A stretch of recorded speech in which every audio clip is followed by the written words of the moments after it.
Tarehe 15 mpaka sasa hivi kwa msimamo Young Africans hawatapeleka timu uwanjani kivyo vyote.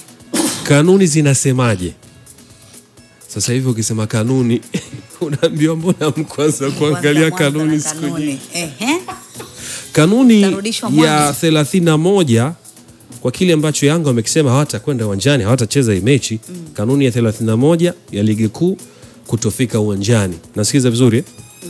Inasema timu yoyote itakayokosa kufika uwanjani bila ya sababu za msingi zinazokubalika kwa TFF pamoja na bodi ya ligi au kusababisha mchezo usifanyike itakabiliwa na adhabu zifuatazo.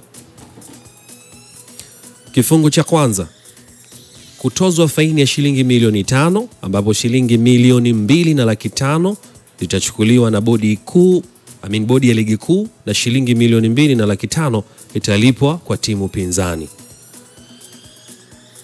Sawa. Kifungu cha kwanza nukta 2 kinasema kulipa fidia ya maandalizi ama uharibifu wote unaweza kujitokeza.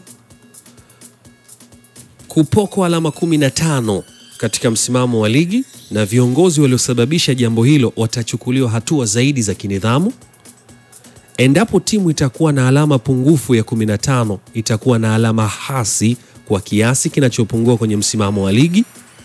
Endapo timu itamaliza msimu wa ligi ikiwa na alama hasi, itaanza na alama hizo hasi katika msimamo wa ligi kwenye msimu unaofuata wa ligi ya hadhi yake. Umeelewana? Na kwa kesi hii ya Yanga na maana bado watakuwa na hadhi ya ligi kuu. Sio bwana? Endapo hizo pointi zikipotea. Hata zikiondolewa 30. Hao nimekosea. Zikiondolewa 30. Ni sawa. Hizi tunazungumzia 15 hapa. Ni sawa. Kwenye michezo ya hatua ya mtoano, timu iliyokosa kufika uwanjani katika mchezo wa mkondo mmoja, sasa hii ni kwenye mechi zile za mtoano kwa maana ya playoff zile ambayo haihusu Yanga.